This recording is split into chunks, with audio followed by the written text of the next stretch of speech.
Greetings, travelers. Greetings, travelers. Oh my Greetings, gosh. travelers. I never know when you're gonna sing. I know that some travelers are like, we don't love Erica's music, but you know what? We need to have a little brightness in 2025. It's been a weird year so far. It's been rough. We've lost some great people, and oh my gosh, and some legends have passed. Yes. So let's talk about some legends that still exist, because Eerie Travels was at Frogman. Yeah. And we got to see some of our friends, like Cryptids of the Corn was there, which is awesome. And Adulting Axolotl was there. And I feel like I'm forgetting somebody. Map in Black was there. Yeah, he runs it. You know, Craig puts on a hell of a show. And Frogman is it's one of those fun ones. It kicks off the year. It's if you haven't been, I mean, it's a baby Mothman festival, and it's getting bigger every year. It's 2 days now, which I thought at first was not going to be great, but it worked out great. They had a lot more speakers, a lot more fun. Yes, so. And it's a great place to be up with those, cryptid people that you love and have time to spend with them. So anyway, it's fun. That was fun. We do have Eerie Travels has some different events in May that we're going to be at, but don't forget to check our website always for a list of our events. We've listed our events on there. We try to update it as soon as we can. So we put them there. But with that, I kind of want to cover something that's a little not fun, which is we're going to be changing up how we do our socials and how we communicate with you travelers, because the algorithms, for those that maybe don't understand this, I'll do a little tiny thing, which is behind the scenes, we have AI overlords that are feeding you what they think you want to see on socials such as Facebook and Instagram and stuff like that. The problem with that is, unless as a show we tag at everyone, you won't see that you got notified of anything from us. I log into Facebook. I don't even see the people that I follow anymore. I just see things that they want to show me. So we're going to be migrating a lot of our socials over to a couple things. So one is we're going to be doing much more on Patreon. So if you're not a patron yet, there's a tier as low as $1, and you can join us there. And we're going to start in the next couple of months having little live mini episodes that are patron only episodes. They won't air anywhere else. There's even a follow free. There's a follow free that you'll get the basic updates on. So yeah, and so we'll be doing a lot more updates there, which we haven't been as great, but thank you patrons that have been with us. And then we're going to start a little newsletter off of the website. So very soon you'll see a little button that says, follow us, and you'll get an email newsletter update when episodes launch, when events are coming up, things like that, little stories we encounter, because that way you're getting it directly from us and no AI can interfere. And then, obviously we've got a lot of stuff that will be happening on YouTube. So there'll be new ways to follow us to get updated information. And we want to make sure, travelers, that you hear from us and everything. So just pay attention. We'll be talking more about that, but we'll probably be kind of winding down some of the other socials because we want our energy to directly go to our amazing travelers. The other ones will still be there as legacy stuff, but it's a lot easier to get better contact with y'all this way and stuff like that. So we want to be more family connected, right? It's the less layers between us. We were talking about some breaking news, but then Mark brought up it's an anniversary, and Mo and Erica did not know about this. So tell us, Mark. March 3rd. This isn't our episode, gang. This is basically an alternate breaking news, but not really breaking news. But it is the anniversary of the Kentucky meat shower. So, I hate that they called it that. It's so gross. It's gross, but it also somewhat sounds like a porn movie. So I think we should does. What the Kentucky meat shower was. Okay, I hope this doesn't awaken things in people. March 3rd of 1876, a farmer's wife with the great name of Mrs. Crouch was making soap on her porch. And then suddenly meat starts falling from the sky. Now they thought it was a sign from God, of course, But this was covered by the Scientific American, the New York Times, a bunch of other stuff. The meat was basically 2x2 chunks and bigger, and they thought it was beef, but two men tasted it and said it was deer. American heroes, those two men. Yeah, exactly. I'm still convinced it was like an exploded capybara or something, but who knows? And then some person, some medical journal thought it might have been like lung tissue from either a horse or a human infant. Those are drastically different things. Like, how could they not close the gap between those two? Yeah. So again, from my wonderful friend Charles Fort from the Fortean Times, it was one of the big things. It was in Book of the Damned. Some people thought it was like buzzards who they tend to vomit up stuff as they fly to loosen their load and stuff like that. So that could have been basically as a defense mechanism when they have to fly in a hurry. A few days later, March 12th, 1876, it happened again in London, Kentucky, but it seemed more like maybe vegetables mixed with red meat falling from the sky. So Kentucky, 1876 in March was a fun time to be walking around.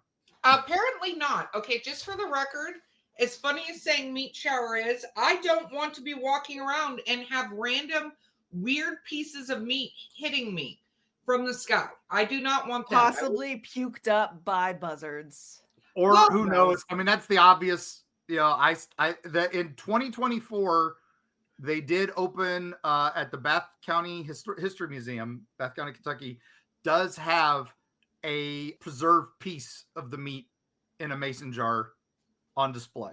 That's your Eerie travel. There's your Eerie travels for the day. Go look at meat that fell from the sky that somebody put in a jar in 1876. that they found in their yard. Yep. Yeah. Okay. Well, with that, amazing travelers whom we love, let's jump into some listener tales. We're still getting caught up, so if you're hearing, oh my gosh, we love them. Keep them coming. But these might be some that you guys all sent in a little bit ago. But Mark, do you want to kick us off? I'll kick us off. We're trying to catch up, gang, and these are amazing. So please keep them coming. Just because we haven't got to you yet, we might still. It's there. There's so many. All right, so here we go. Wait! I do need to say, just so travelers understand, we are recording this in the middle of the day because I refuse to record these at night anymore and have nightmares. So, is that why we all had to get up early? That's why. So Erica doesn't get on a spring forward day too. I know. So when we're recording, so we got to get up early because Erica can't take it. Okay, let's go, Mark. We all had 1 hour of our life sucked away. All right, so here we go. I work overnight shifts as a nurse and often take care of patients who are actively passing away. Oh, understood that. Oh. A large part of my work is to make sure that they are comfortable, clean, and I monitor the patient to keep the family updated on their condition. I've got to keep moving at nighttime, so I always help my nursing aides rotate and clean my patients. Besides, it allows me to keep close tabs on how my patients are doing. Well, thank you for all you do. That's awesome. Absolutely. Rough job. Last night, I was helping one of my techs, and we noticed the patient was starting to breathe much more slower and was starting to have pauses, though not for very long. Estimating when someone is going to pass is never an exact science, but there are signals that I can report to the family that the patient is having signs indicating that they are likely going to be passing soon. So after we finished rotating the patient, I called the patient's family to pass on what I had seen. It's unfortunately a little after 1 a.m. when I called the priority contact, but after ringing it twice, it went to voicemail. I left a message apologizing for the late call, explaining who I am, why I'm calling, and I left a number to call back. My tech and I are back in the patient's room again at 3 a.m., taking care of the patient, and now the patient's breathing is getting even more drawn out. Again, I call the patient's family, and again, leave a voicemail explaining how I feel the patient will be around much longer. At 5 a.m., I go to sit in the patient's room to chart on my mobile computer and just listen to my fella breathe. Towards the end of my charting, I noticed the patient's breathing had finally stopped.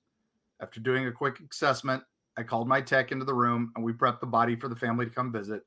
I called the family again at maybe 6 a.m. to update them on their family member's passing. This time they answered the phone and came to the hospital right away as they lived close by. 6:30-ish, The patient had 2 family members come up to the unit. I guided them to the patient's room for them to say their final goodbyes. As I left the room, I closed the door behind me to give them some privacy in such an intimate moment. The day shifters were starting to filter in when I suddenly heard banging coming from down the hall from the nursing station. I quickly got up and investigated, as banging noises at 7:05 is the bane of my existence, and I found that banging had come from my expired patient's room. I quickly run up to the closed door and called out, "What's going on? Is everyone okay?" I pushed on the door handle to let me in. The door wouldn't budge an inch. I looked down to double check that I'm pushing the right part of the door as I hear a panic call from the other side. The door isn't opening. Now, patient doors in hospitals are designed with a heavy emphasis on safety. They're designed to be simple so that staff can get in and out in case of emergency. There's no locking mechanism. It's a push handle. I try that push handle again and again. It doesn't budge. I shrug my shoulders and consider how I don't have to pay for repairs, and tried pushing with actual man strength. And again, not a budge. I was in and out of the room all night, and that's not including my tech doing the same. We've opened and closed this door repeatedly, and now it's completely unmovable. I had to call engineering to get someone to take the door off the handle. Thankfully, the team came quickly and got the door off the wall, and I let the terrified family out. I left shortly after. It was 7:23, and I laughed to myself the whole way home. My patient wanted to spend more time with the family, whether the family wanted it or not. Anonymous. Wow. I was getting freaked out there for a moment. I was noping out mentally. And then I find great humor, because if you're not going to answer your effing phone, and that person heard the nurse trying, I'm sure, to get a hold of the family, that's on you, family. So you can be locked in a room. Yep. It's odd the door had to actually be physically removed, but that is definitely in the preternatural. It sounds like some sort of poltergeist-like activity there. Now, we get so many emails from nursing homes and particularly hospice care, and they all have to stay anonymous. We understand completely on that. So, but this is not, you're not alone, Anonymous. There's all sorts of weird stories out there. So. And this is something maybe a lot of travelers don't know, because it is something you can volunteer to do if you think you have the mental strength to do it. But a lot of times patients who are passing don't have anyone. And so they have made a lot of endeavors into making it so people do have someone around with them when they pass. So that's something you can volunteer to do, is go sit with a patient as they're passing, read to them, just be there, that sort of thing, so that they're not alone. If you want stories, man, that's where you go, because you'll get stories. And I hate to say it, but people with dementia, people with Alzheimer's, stuff like that, they can't remember who you are or what you are. They might tell you things that they would never have told anyone else, and it's a great way to relive the past. Yeah, it's incredible. So if you have the fortitude, then I suggest doing that. But thank you, Anonymous. I love that story, and you had me on a whole little wild ride as to whether or not I had to nope out and burn that particular hospital to the ground. But I don't. I feel good about it. So stop threatening to burn down hospitals, Erica. I like the 20-minute updates that reminded me of watching The Pit. So I'm good with that. So. I love The Pit. That's so my new jam, man. Oh man, the plot twist last week. Oh, not gonna say it. Okay. We're doing a podcast called Pit Watching. That's coming up. Promise. Pit Watching. That also potentially sounds like a porn movie. So here we go. We'll move on. All right. Hiya, Mark and Erica. Well, hello. Hiya. Okay. Oh, well, it said okay. Okay. So a few years ago, I woke up and went into my kitchen where my mom was. I was wide awake, sat down at the table, my plate in front of me. On the other side of the room, my mom was at the stove cooking these tortilla bread things for me, like she had been doing the last few days. Almost immediately after sitting down and waiting, she walked up to me silent and put a single tortilla on my plate. Then she walked to the counter where she continued to making more. I thanked her for it, and before I ate it, I looked at it and I paid attention to how it looked, like the parts where it had browned and it had not, and its shape. It was perfect. I ate it, leaving no trace of crumbs or anything on my plate, and then said thanks again, and I said that it tasted perfectly. She didn't respond. I assumed it was because she was still busy with making more tortillas for me. I kept talking to her about how perfect the tortilla was, and she really didn't say anything. Finally, she said she didn't give me any tortillas yet. What? What? Nope.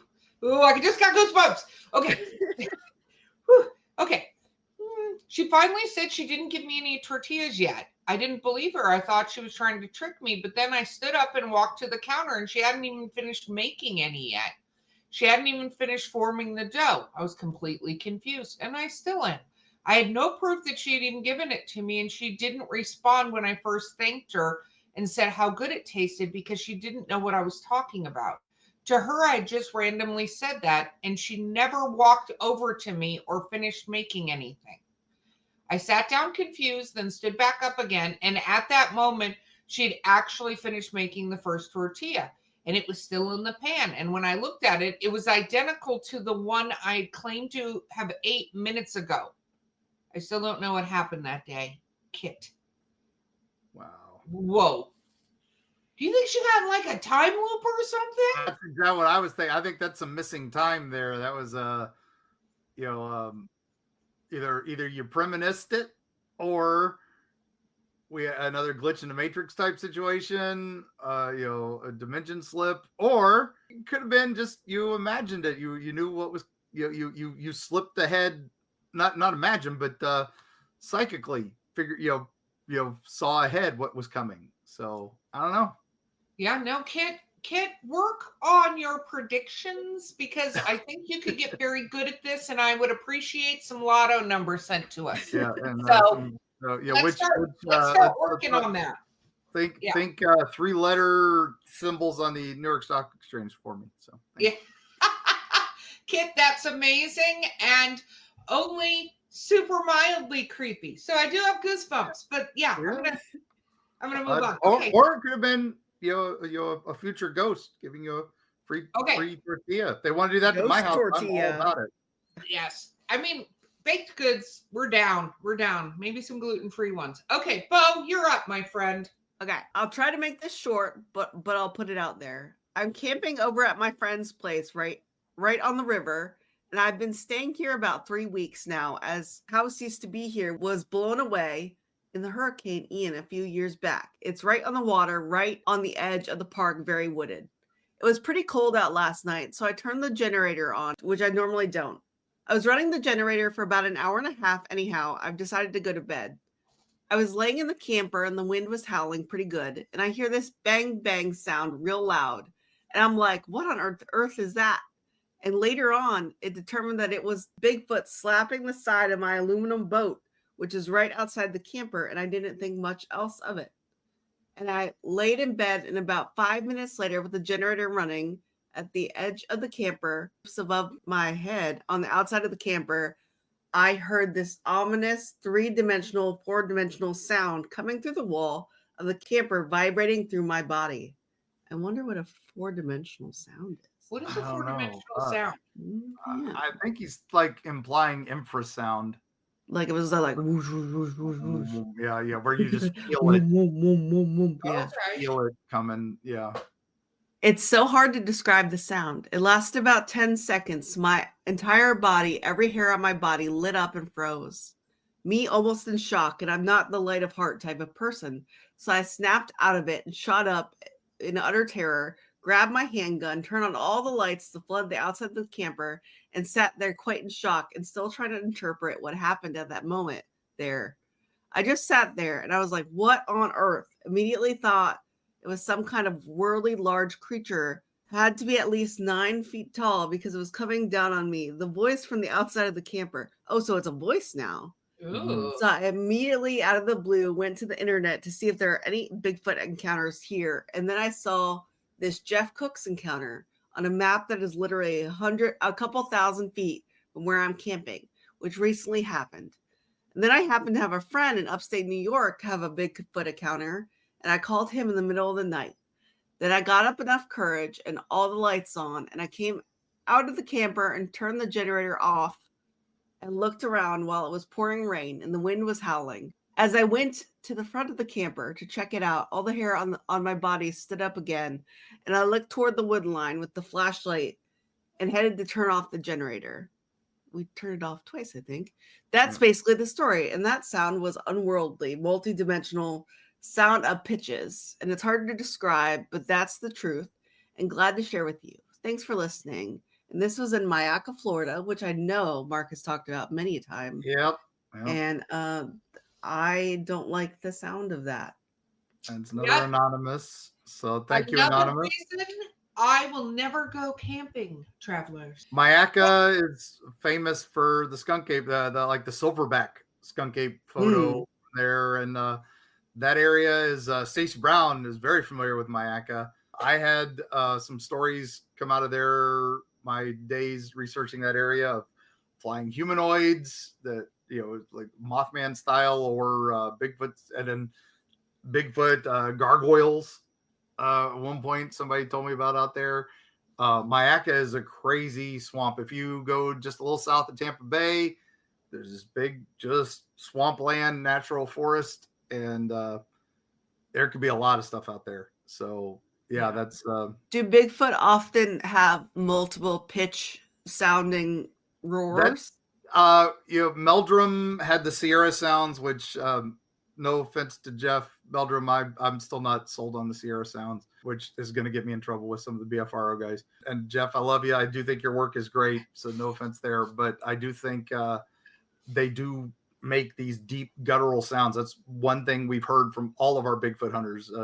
Tim Dills and some of the others talk about how it just shakes you to your core when you hear one growl. And you'll feel that when you go near like a big cat in a zoo or gorilla. Yeah, like you feel it in your chest. You feel like that. It's like, oh my God. And that's exactly sounds like what was going on here. So it could have been Bigfoot, could have been Dogman, could be anything. But it also could just be a big, there are Florida Panthers out there too, and they make sounds like that too. So well, and the other thing I was going to say is, travelers, if you do go out into areas like this one, every area has different things, but do get yourself educated, because there are other predators that are out in the swamps of Florida and stuff like that. There is a huge gator. There are large snakes. There are cats. There are all kinds of things outside of cryptids in those areas that definitely will eat and do bad things to humans. So just get yourself educated. If you decide to go camping out there, no, I will not join you. Don't bother asking. Thank you, Anonymous. So, Mark, I think it's you again, my friend. Again, yeah. Spring 2004, Texas. Here's my report for you all. Well, I like that. Thank you for reporting. Document. So setting the scene. Yep. I was hog hunting from a tree stand next to the Sabine River. I had gone to my stand at around 5:30 a.m., put out sliced apples and table scraps to hold the hogs for a few minutes for a shot. I got in my tree stand and waited for the woods to settle down and the sun to rise. At sunup, I heard hogs rooting around, working the river's edge towards me. I could first see them to my left at about 45 degrees and about 50 yards out. No clear shot. Waiting for them to get to my bait area. I noticed movement to my right at about 80 yards out. Putting my rifle scope on it, I could see only the side of something's face. It was dark, hair covered, and slowly moving its head around, looking in the direction of the hogs. At this time, it quickly moved to another tree. I could see most of its body. It was huge, standing on two legs, slowly looking around the tree at the hogs. This time, I was quite afraid, but tried to keep my scope on it to study its features. The hogs were still feeding towards my bait area, and the animal was working towards the hogs. It moved quickly and disappeared. It quickly reappeared, moving to another tree, still looking at the hogs. I could again study its features. At this time, I was quite afraid, but tried to keep my scope on it. Its movement from tree to tree was a quick leap, landing at the base of the next tree on 2 feet. Standing behind the tree and slowly looking around at the hogs. This continued for several minutes until they were about 30 yards apart and almost directly in front of me at 40 yards. The animal dropped to all fours, bunched up its rear legs, and leaped. It took 2 leaps to reach the hogs, and it screamed during the second leap, causing the hogs to panic for a split second. The second leap ended with it slapping one hog on its side, knocking it through the air into the side of a tree. As the squealing hog bounced off the tree, it pounced on it, beating it with its fist like a person pounding on a desk. I could hear bones crunching with each hit. All this happened very fast, about 4 seconds from the first leap to the dead hog. The quickness of the attack was very unnerving. The 3 live hogs were in full sight. The animal picked up the dead hog, tucked it under its arm, and started walking off and let out a noise like grr, whoop, whoop, whoop, whoop, whoop. It was immediately answered from about 200 to 300 yards away by a shorter whoop, whoop, whoop. After a couple more steps in the direction of the answer, it stopped, dropped the hog, and turned to look past me. It turned back to my tree and raised its head to look at me, and I have never been more afraid in my life. I tried to keep the scope on its head just in case it came after me. It looked at me, cocked its head to one side. Its face had a curious expression as if studying me. It opens its mouth, showing its teeth, letting out a soft rrr sound. It then turned back to pick up the hog and walked off in no hurry as if I didn't even exist. Tim. Ugh. Ow. Yeah, that would be terrifying. Terrifying. Speaking of the sounds, we've heard the whoop sounds mentioned before, and many Bigfoot hunters talk about the whoop, as just the way they talk and stuff like that. So it's like the second one was like reporting, hey, there's a guy looking at you. And he was like, I better growl at this man so he doesn't. I like the turning and looking back at him. It reminds me of that Robert Redford gif where he turns back and smiles. Yeah, I killed this thing in one hit. You try killing a boar in one hit, man. Jeez. Yeah, no, that is impressive, and no, thank you. Hard pass. Yeah, we'll pop that into the BFRO database if it isn't already there. I'll double check, and we'll add it to a couple other the Expedition Bigfoot database too. So thank you for that, Tim. That's a great report. You know what I love about that report, actually, other than the fact that I wasn't there and didn't have to be afraid, is that's the first thing I love about that. But the second thing is a lot of times people see Bigfoot in the trees or the footprints or what. This was actually getting to see one hunt. And it jumped from tree to tree. That explains why there's no footprints along the ground all the time. It's acting like the stump jumpers and stuff we've heard of in the past. So well, and that makes sense. And I love, because if it could use its sheer strength, there are a lot of animals. Yeah, we see ones with claws and stuff, and people think, oh, I'm going to jump and bite, because that's how a lot of cats, bears, that sort of thing are designed. But I love the fact that this thing just threw this hog into a tree. Like, that's a boom. Yep, great method. And howled at the other ones to scare him away so he could get to the one. So yeah, no, I like that. I think we need to take a quick break, and we'll be right back.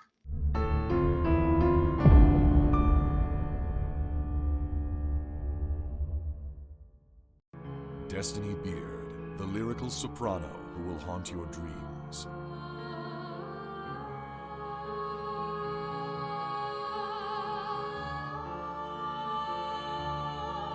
With her alluring melodies and intricate harmonies, this dark siren of wistful song shall capture your soul and lead you into the night.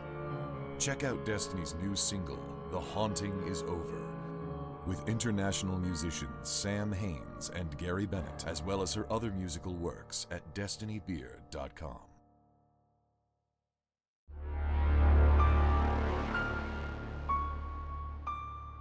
We're back. It's always fun when we're sitting here quietly in the videos. I think that's we should be like, hey, we're posing. You sit. We should do like the old Police Squad credits where they would do the freeze frame, and they were too cheap to do the freeze frame, so they would all just stand there, and then something would happen in the background. We'll work on our technical abilities to do that. So it is. If we do post these as videos, which we probably will soon. Yeah, so. I think Bo, you should kick us off here, my friend. Yeah. All right. Good. Greetings, travelers. Greetings. I have a story for you. When I was 2 to 3 years old, I remember that the night was starless. The darkness was immense, and the only thing that illuminated the environment was my house and a lamppost that was on the street. At that time, our house did not have bars, and the street was dirt. I don't know what time it was, but I think it was around 9 to 10 p.m. and I was outside playing. What? That's really late to be out at 2 years old. I used to, well, Okay. yeah, 2 or 3. Different time. Now Different time. I was out late, 5 or 6. I remember some of my early childhood memories. So yeah. This is what I'm about to read is why you don't let your kid out at 9 or 10 p.m. Yep. Just then, a man appears out of nowhere and calls me. He was a Caucasian man with light blue eyes, white hair, and pale white skin. He was wearing a red plaid shirt, green pants, and sneakers, as well as glasses for his eyes. He was quite kind. He called me and grabbed my hand. He told me that we were going to see some relatives, and he was taking me to the darkness of the street when my mother came out and called me since she was looking for me and couldn't find me. She shouted at me to come in, and the man kindly let go of my hand. His gaze conveyed confidence, kindness, and above all, a peace that I have never felt before. I had gotten a little upset since I wanted to go with that man.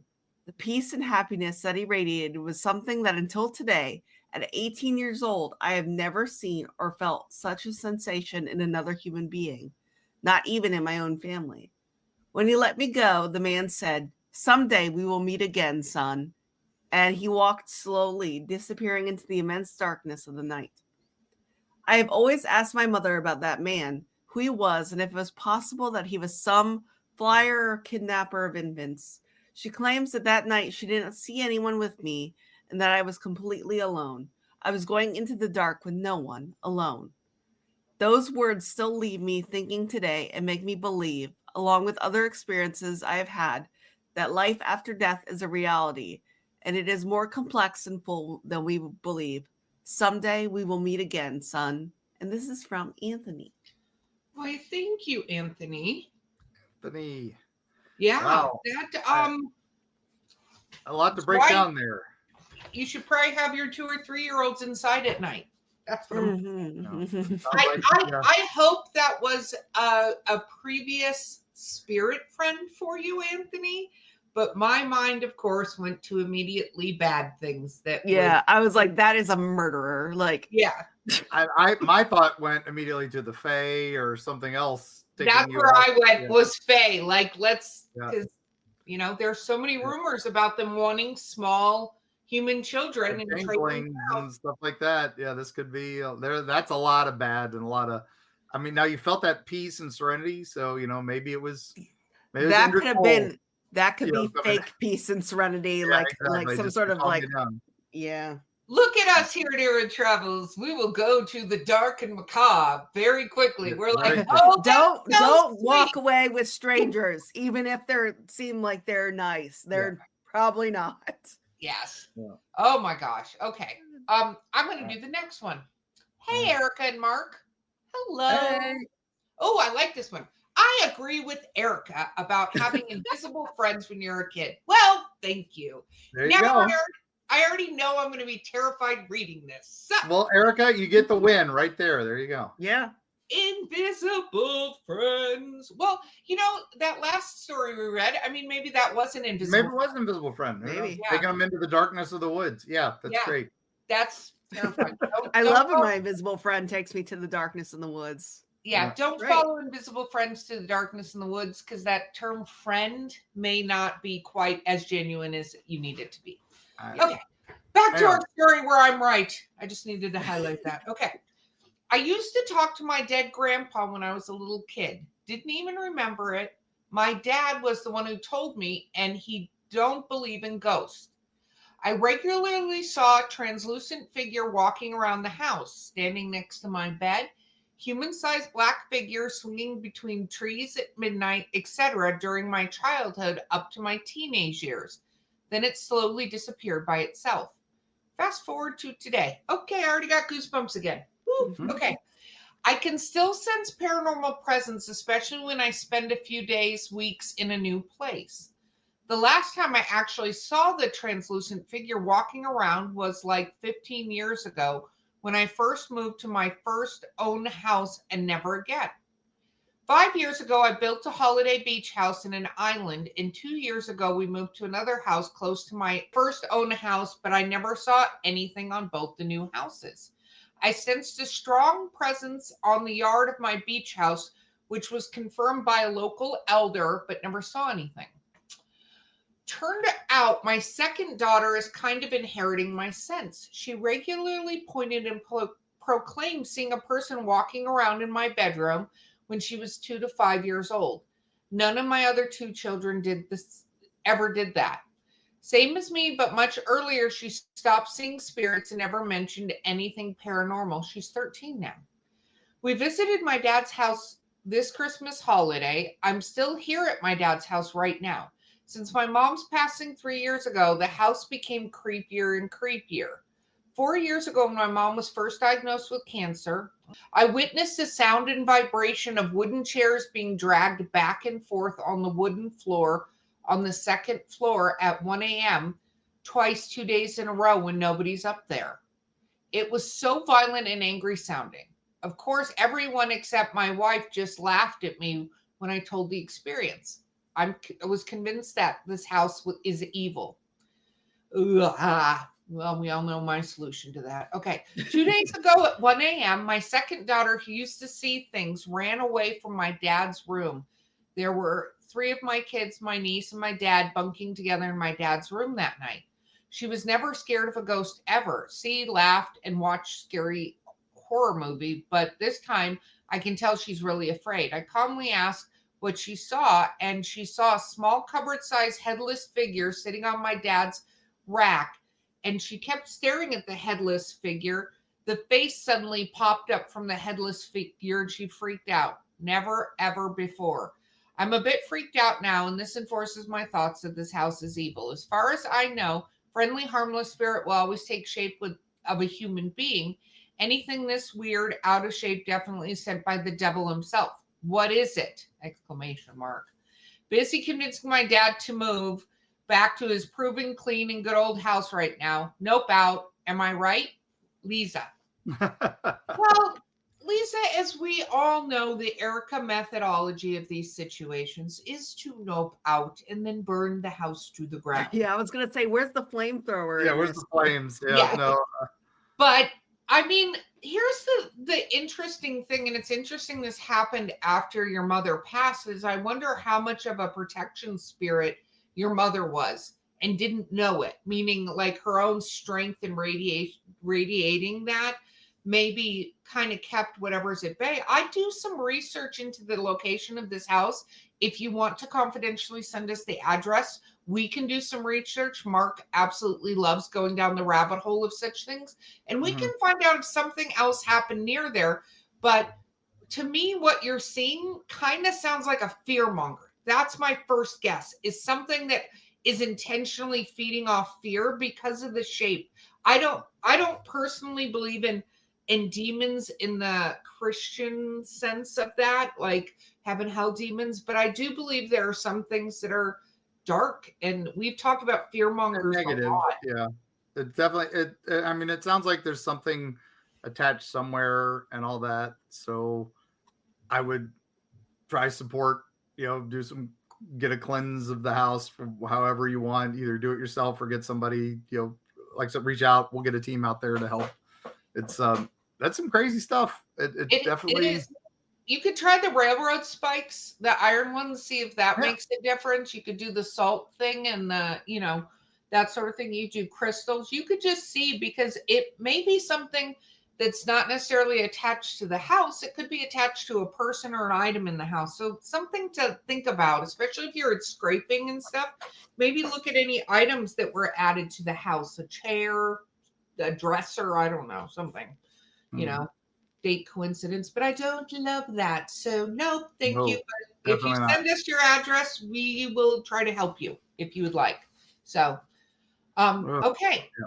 All right, Bo, do you want to do this next one? It's a little short, so. Okay. I'm not what you would call a firm believer, but more like the open-minded skeptic.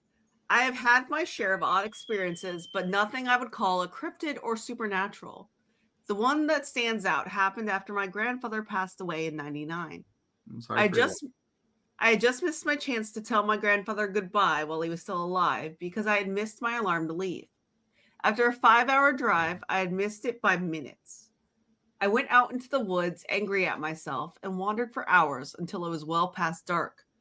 I built a small fire and stared into it while I sorted my emotions out. I looked up and there was a pair of eyes staring back at me from just beyond the firelight. A cougar steps into the light and sits across from me. Nope. We watched we watched each other for a while before we both drifted off to sleep. It watched over me until daylight when we parted ways. I spoke to an elder in a local Native American tribe years later, and he laughed, asking if I was a cat person because it sounded like I had found my spirit animal. I suppose it is why I am open-minded. Like you all, though, I never discount a story. And this is from Cameron. Oh, hello, Cameron. That's great. I love it. And I agree. I think you found your spirit animal. It sounds like the bobcat or the catamount or the panther is definitely a good friend of yours. So that and maybe Grandpa had something to do with going, hey, it's okay, stay here, sort out your emotions. I'm sorry you missed me, but we'll have a protector so you'll be okay. Yeah. Yes. Again, Erica will not travel into the woods and just set up a fire and wait for a giant cat to come through. But Cameron, so much admiration from you from the scaredy cat on this side of the camera. So thank you. Mark, you want to dive in?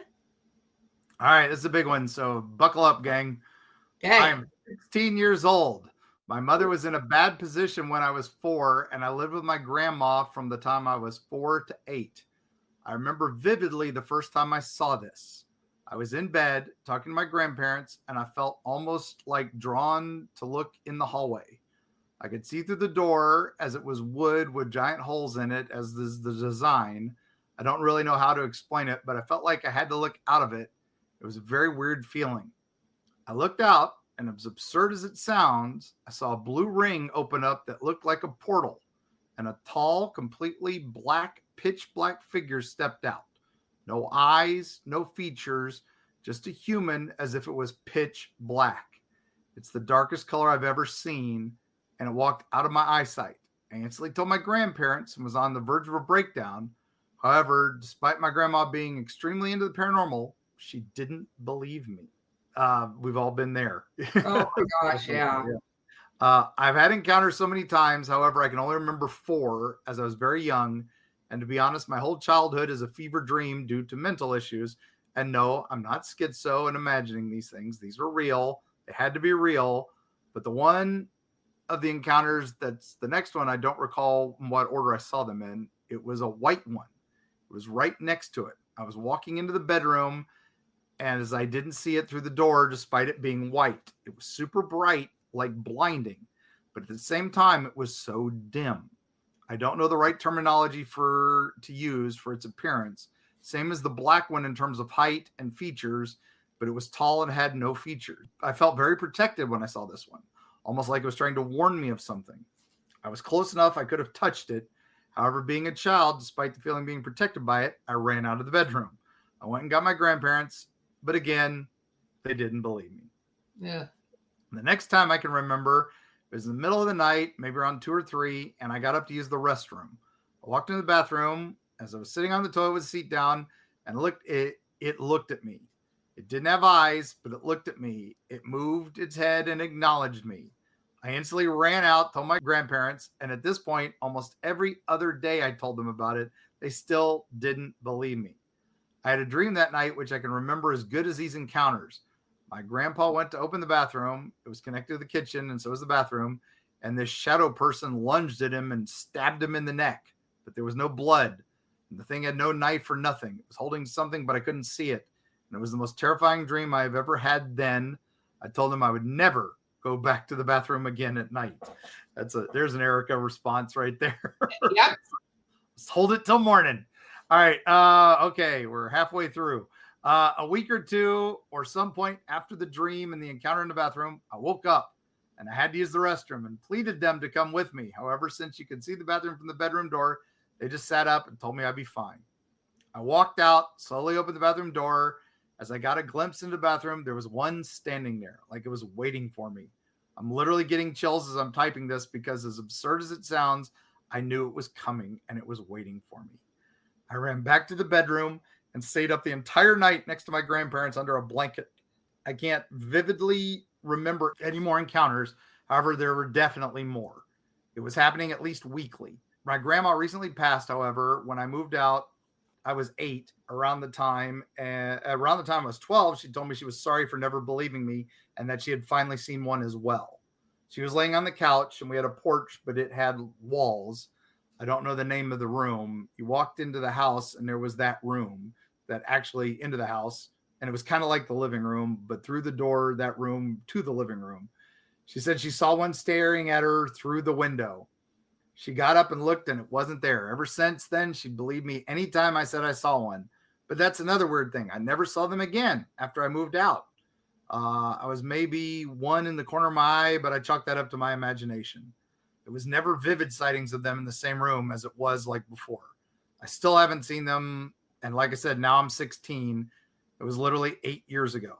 My mom told me about a week ago, which is why I'm writing this now, that my grandpa had saw one a long time ago and didn't tell and was just telling her for the first time, but he refuses to go into details at all and gets mad if you ask any details, which is an odd thing to me because I've seen these things before and he knows that.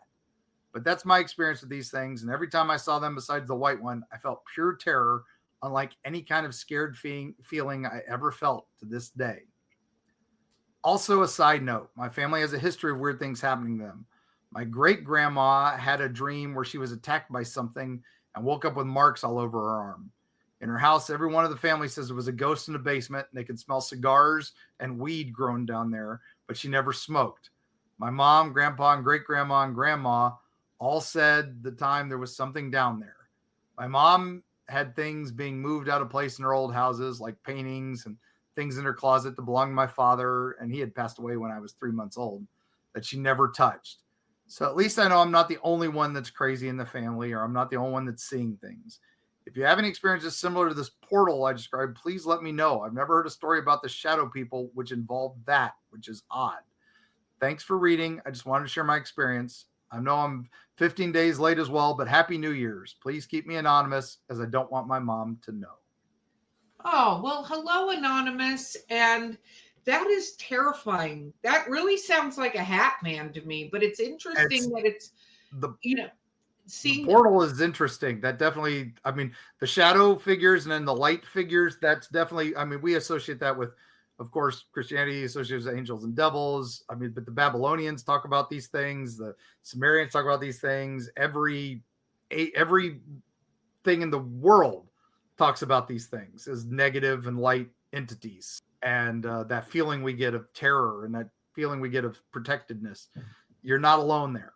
And I did reach out to you after getting this email, and we did chat a little bit one night, and I think she's doing well. So she's much better off, and she has talked to her mom since, and they are looking into some Wicca stuff for protection. So I think that's great. And it's interesting. I'm just going to reiterate this again because I'm not saying that every kid sees invisible friends, stuff like that. But I think one of the big things is there's a balance between encouraging people and not acknowledging them. And it's really hard because a child tries to communicate something, and when they're shut down, it makes them feel like they don't have resources. And I say this from personal experience, right?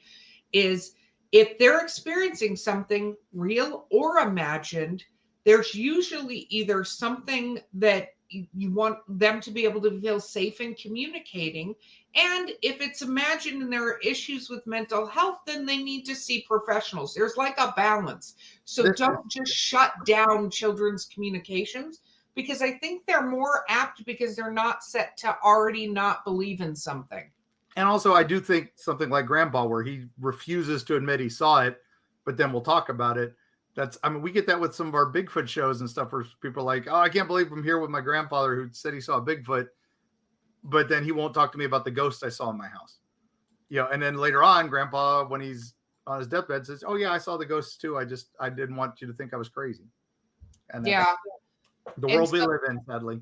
It is important. I'm not saying encourage and agree, but I'm saying acknowledge and support. right? Whatever's going on, because whatever's going on was obviously traumatic to this child, to the point where they had to hold going to the bathroom, which, as a big fan of going to the bathroom in the middle of the night, I would hate if I felt like I couldn't go to the bathroom. That would make me so mad. I'm going next. Just so you know, listeners, this episode's going to be a little bit longer because we're trying to catch up, so we don't want to ignore a bunch of stories. Here we go. Thank you again. We got like 4 short ones that I think we can slam out real quick. So. Okay, here we go. So maybe 6 weeks ago or so, I go to leave my friend's house and walk home. It's late, I'm buzzed, and the moon is nowhere to be seen at night. So it's as dark as it could be. Oh, kind of feel you on that one, my friend. Okay. Well, outside his house, I dig out cigarettes, pull one out and light it. Before walking away, I hear a reasonably loud whistle, which I would guess came from the trees near my friend's fence line. Just a guess, as I know the layout well in the light. I look around at nothing in particular as to not draw unwanted attention, as I've read stories here about not responding to it. Yes, my friend, yes. do not respond. Yes, high five already. I got to get to this person's name, but high five. Okay, so I begin to walk maybe a total of about a half a mile or so, less than a mile for sure, on one stretch of road, which is the majority of the distance. It proceeded to follow me. 2 whistles from behind me in the dark, and the third one came from in front of me. I'd say 30 yards in front of me, but up to some people's yard. That was where I had to turn right and head towards my place. From that point on, no more whistling. It was geographical standpoint. I live in a small town in Arizona that's very secluded and surrounded by a national forest, maybe 10 miles or so to the Apache reservation as the crow flies, and full of history of a particular nature. I would imagine I'm going to get several replies of being a skinwalker, as was my first guess, but I'm a white guy with no known reason I can think of to be targeted by such a creature, unless maybe it was bored. I don't know. What do you all think, Danny? Danny, I don't think it matters race or anything. Whatever these creatures are, and there's so many different ones, and they're not. First of all, skinwalkers are it's a Navajo thing, right? That term is Navajo.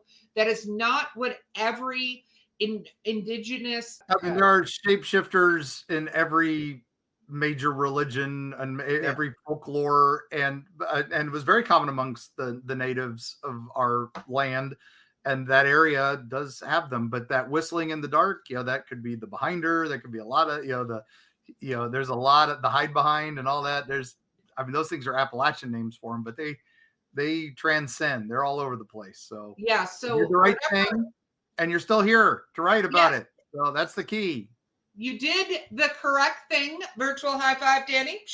Is if you hear the whistling, do not acknowledge it. Like what you did to kind of scan, well done.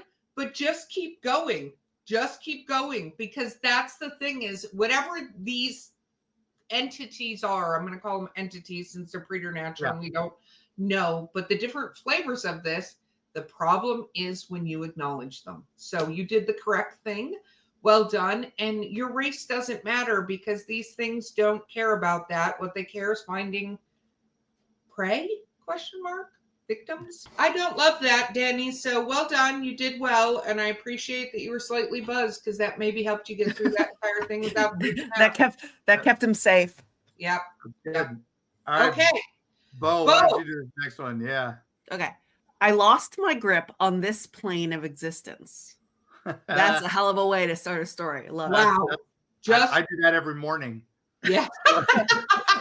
Mark's like, where am I? Where am I? I was driving home from work today and saw the shape of a person.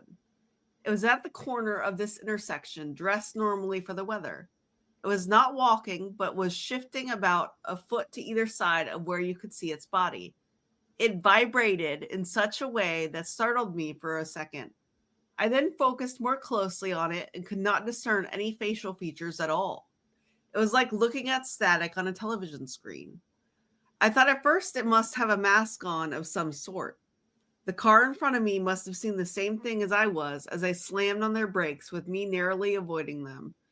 There we both sat, feet from whatever this was, and it just stood vibrating with whatever it was for a face looking right at us. I could not tell you how long we sat there, but suddenly realized it was gone, disappeared. I looked to the car that I nearly hit, and they were staring blankly back at me.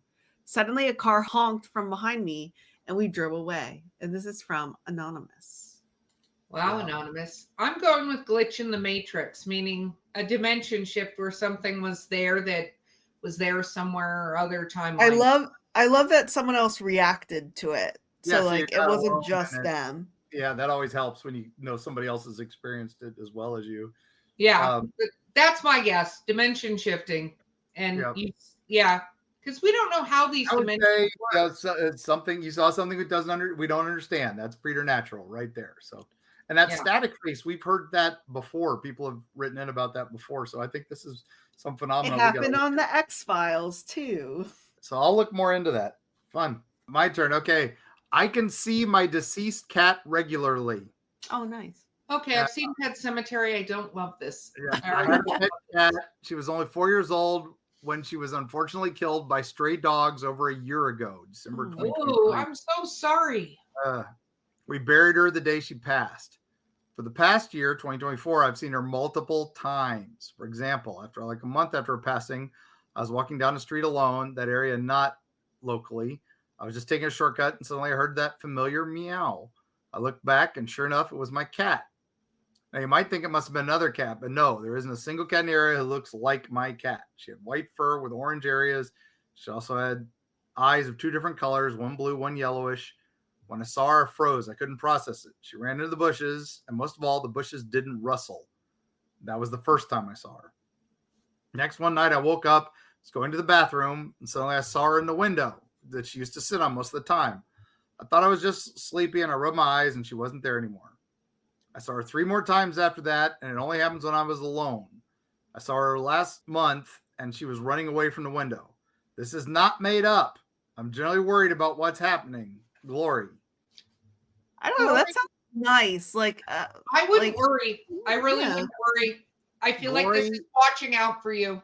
Yeah, Glory. There's a friend of ours, the friend of the show, Brandy Stark, Dr. Brandy Stark, down in Tampa Bay. She has a podcast called Paranormal Pets, and she talks about people having visits from their dead pets and stuff like that. Often, generally, pet ghosts don't last long, just like pets don't last long in their life. So enjoy the experiences while you can, because it may not last long. Yeah, and I feel like a lot of pets look out for you. Like that is their main intention. I mean, I have puppies now, as we all know, but I thoroughly love cats too. My son actually just sent me a picture of a cat that I gave to him when his passed away, Ripley. And I think that they can just watch out for you. So I understand it can be jarring to see somebody or something that you know passed, but I would feel the intention of it because it sounds like it's just checking on you to make sure you're okay. I also like that the cat's, she described it as having like white fur, but also some gingery fur and one color eye that's like one color and the other color, like almost like this cat was like in a halfway place, like initially, like it's like riding this border, and like it always intended to come back in a way. Nice. Yeah, I love that. I love that so much. Who knows how many lives it's on? Yeah, that could only have been live 8. You know, you never know. That's true. It could be. Yeah, it could be. That could be live 1. Like. Yeah, it could be. Yeah. Yeah. Okay. All right, Erica, why don't you take us out with this last one here? So. Oh, I think we can do a couple more, but okay, here we go.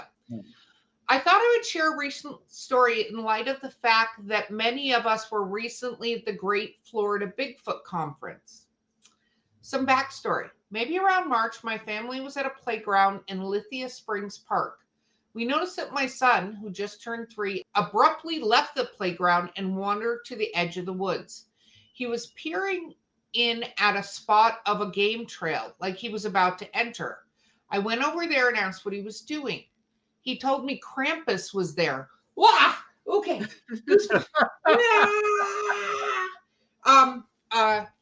Okay. Told me Krampus was there. Oh, gotta go back to this. I should explain that my husband's family has German ancestry. My husband's grandfather was General Patton's German translator during World War II. Oh, Wow. And the kids are familiar with Krampus and Perchta. Perchta. Well, who's Perchta? Like the German Christmas witch. We'll have to talk about her next time we do a Christmas special type thing. Okay, Cool. Perchta. Clackety clack that onto our list because I'll never remember that name. Okay. I asked where he saw Krampus and went in there. There was a spot where someone could stand and see the kids playing on the playground. I looked around, but I didn't see anyone back there or up in the trees. Fast forward to the conference. I come home with some of the conference t-shirts with the logo shown here in black, where I'm showing off my swag to my family. My son points at the shirt exclaiming, Krampus. I wore this shirt Sunday, and as soon as he saw me wearing this shirt, he got very excited and said, Mommy, it's Krampus. It's Krampus next to the playground. Well, hi, Rachel. And if you haven't seen the Great Florida Bigfoot Conference logo, it is a Bigfoot. It's a skunk ape walking through the swamp. And that would be a young kid might associate that with Krampus. And that area near Lithia Springs is a hot spot. So, wow. Mark, I just saw the title of the next story, and I know I'm supposed to take you out, but I have no choice. I think we've got, let's do two more because we got another one that I think is one you were. How about we each do one more? Does 3 total? Let's 3 total. There we go. Okay, so vote. You want to do the next one, or you want me to do it? I can do the next one. All right, you do this one. I love that I always get the ones that start off with like a stinger. Title. Right. Yeah. We had a few. That's something we've noticed in our subject lines. Thank you guys for doing this. This has been awesome. Is my husband hearing disembodied voices?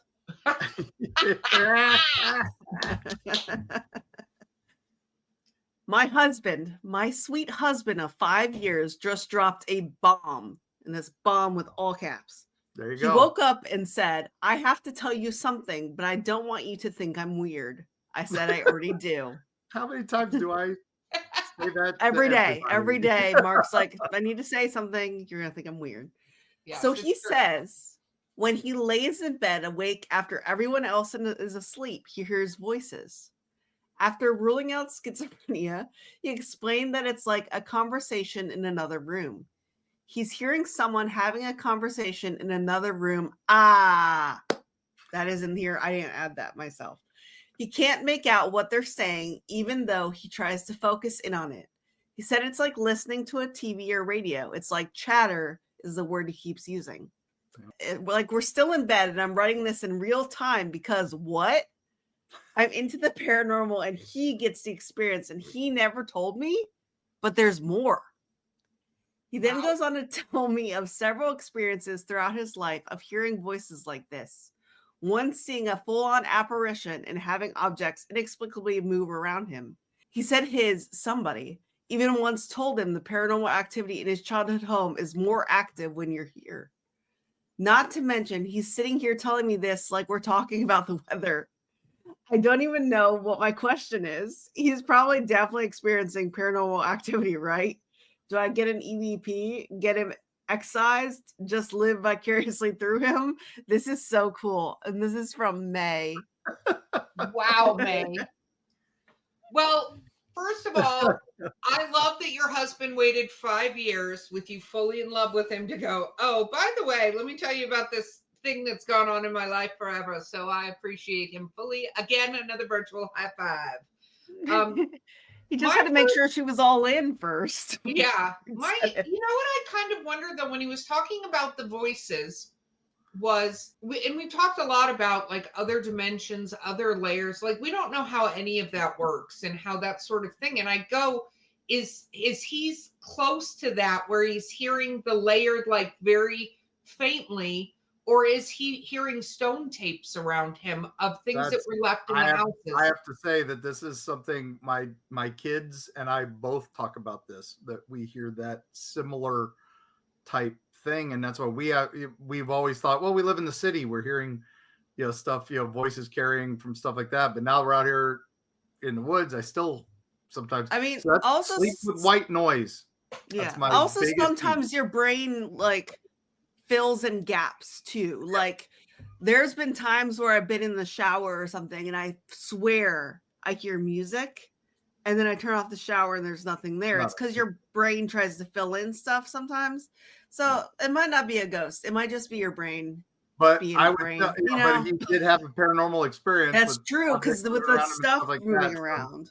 I would say get a white noise, sleep with a fan on, or just a white noise generator or something like that. That seems to work with people who have this problem. So I have lots of psychics message this, mediums will suggest this, or get one of those apps like Calm or one of those sleep things. I used to go to sleep to new age music because it was just blah blah blah, deep chords and stuff before I figured out, I could just sleep with a box band. It works great. So, but May, that's awesome. Keep us posted. Yeah. And if you are not seeing these things, live vicariously. I don't think it's bad. Like, we joke often, this is no longer the case, but Carrie, Mark's amazing wife, who's our amazing illustrator and does all of our stuff, she didn't have this a while ago, and now where they moved and stuff, she's now experienced some stuff, not at the volume that Mark does or I do, because I think different people have levels of sensitivity and different kind of superpowers in regards to this. So have him communicate about it, because it also sounds like maybe he hasn't had somebody to really talk to about it, because he started off going, don't think I'm weird. And that's one of the problems, is that regardless of what it is, you have to be willing to have open dialogue. And that doesn't mean you have to encourage it. You just have to let the person communicate about it. Okay, I'm going to do the next one. And then Mark, how about you do the final one? All right, sounds good. Okay. Well, this might have been one Bo should have done. I'm not sure if this is a dimension slip. Sorry. I'm not sure if this is a dimension slip. So much is an amazing coincidence.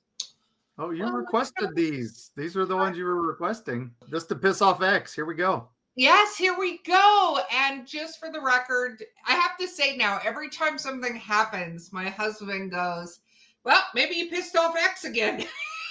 So I shouldn't laugh. X, we love you. No. Yeah. So here we go. You're our best friend. All right. Yes.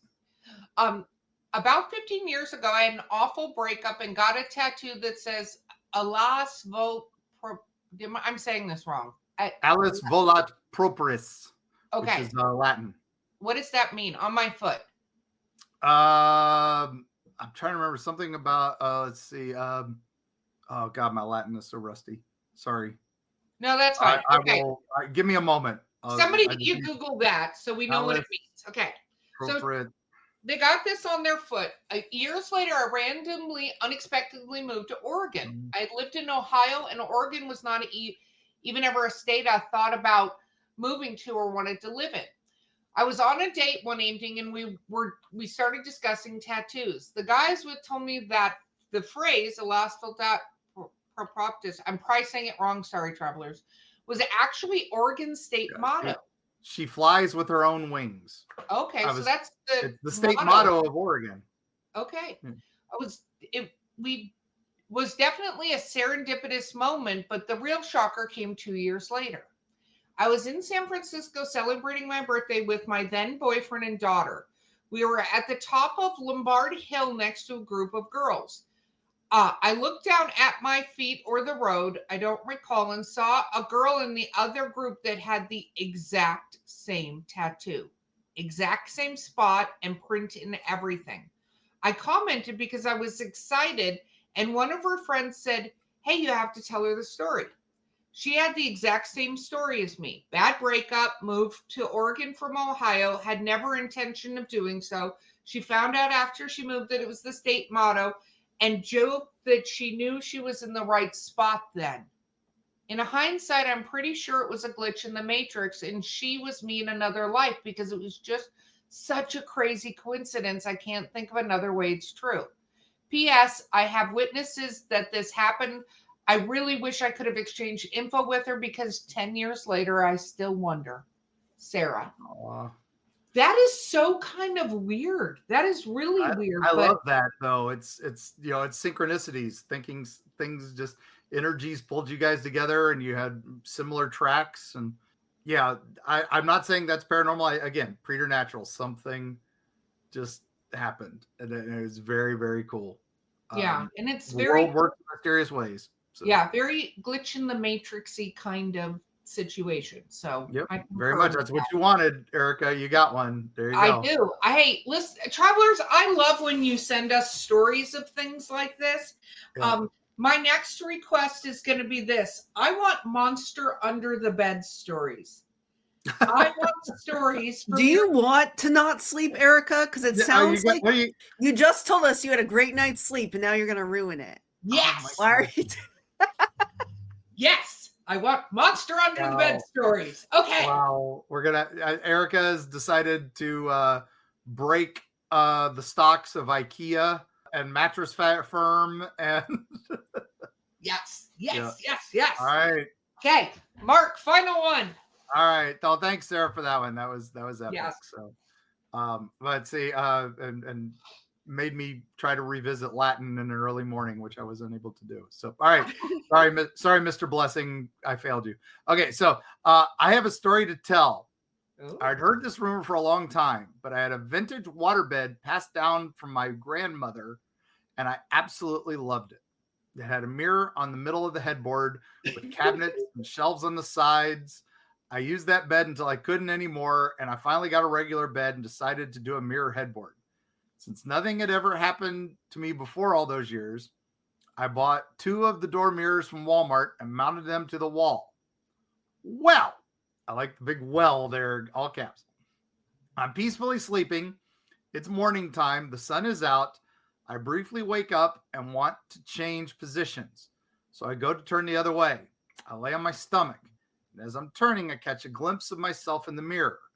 Behind me, standing at the foot of my bed, is the ugliest thing I've ever seen in my life. It was a tall, human-shaped figure with bright orange hair like the Mad Hatter. Its face was grayish black with a huge hooked nose, staring me right in the face. I quickly jumped and turned around to face it. It wasn't there. I turned back to the mirror and it was gone. I have never put a mirror facing my bed again. I am 100% a believer now. I also lock and cleanse all my mirrors regularly. Samantha. Oh, that was bad feng shui. You don't do that. Yeah, do not, travelers, under any circumstances, do that. That is portal time. What are you doing? Well, there's an old Appalachian tradition. You do not sleep in a house with mirrors. You don't sleep with your mirrors uncovered at night. And in fact, in my your bathroom mirrors, like, do you have to cover your medicine cabinet? Close the door to the bathroom, you're fine. Because there's an old tradition that if you die in your sleep, your body your soul lets loose. It might get stuck in the mirrors. Oh shit! And then you're stuck there forever. And you're stuck there forever. That's where Bloody Mary sometimes is. You're summoning ancestors that are stuck in the mirror. So that's why don't sleep with mirrors. Period. That's just. And definitely don't have a mirror across from a mirror because not in your bed. And then now the thing you're describing, Mad Hatter, orange hair, grayish black hook nose. That sounds very Fey troll. Yeah, something like that. I can't stop thinking about Drop Dead Fred. That was my immediate went in my head too. Was somebody that's very Tim Burton-esque too. So yeah, it is, but no, be very careful out there because again, preternatural. We don't know how all this stuff works, but that is never a good situation. I know a lot of furniture sets come with a mirror on like one of the dressers and stuff, but no, hard pass on that aspect of it. Just put I love that it was a water bed, like that they had a water bed with a mirror on. That's so 70s. Like, wow. I miss water beds. They were great. I understand all the problems with them and why they went away, but they were nice for a time. So it sounds like it'd be really loud to sleep on. Like every time you'd roll over, you just hear like waves crash. That was exactly what you did, but it was fun. It was comfy. Again, for somebody who needed white noise to sleep, it worked. We won't go talk about other things that waterbeds are good for. But oh my gosh, travelers, those were incredible stories. Yes. And we got through a bunch. There's a handful more. We're catching up. So please send us more. We always want them. They Monster are amazing. Under the Bed stories. All right. And Dimension Slips and Poltergeist. I'm not asking for that again because I asked for that, but that was pre-X story. And I'm willing to bet money as we get into the next stories. I'm going to have another email from X. I'm convinced as soon as this airs, you're going to get one like minutes later. I see that. Tap, tap, tap, tap, tap, tap, tap. The angry tapping is going to be coming. So yes, and there's literally nothing we can do about that. So in that creepy fashion, travelers, we absolutely adore you. Please check us out on Patreon because that's where we're going to be heading soon. I'm hoping we'll have the link up on our website so you can subscribe to our newsletter, which we will be updating you on all things Eerie Travels. Keep sending us your listener questions and stories. We absolutely love them. We will be getting more episodes out soon with them so that you have them. We will have special content on Patreon in the next couple of months. And I already know Carrie is planning a really cool surprise from our patron members that are there. So that's very cool. And come out with the new book, which guys out. It should be up shortly. I know it's taking a little bit longer, but we are not. Publishing world is the publishing world, so we do what we can. Greatness takes time. Yes, yes, yes, Bo. Yes. Others will pop out quickly. So yes, but thank you again, travelers. Oh my gosh, we said that enough. All right, let's move on. Let's wrap it up. Okay, so when you're out there traveling and you're documenting your sightings, you hear that infrasound growl, or you see something jumping from tree to tree, or you see a shadowy figure that's staticky face and moving from side to side or running on all fours, just remember, please document it and then go, Krampus is over there. And we'll see you on the other side.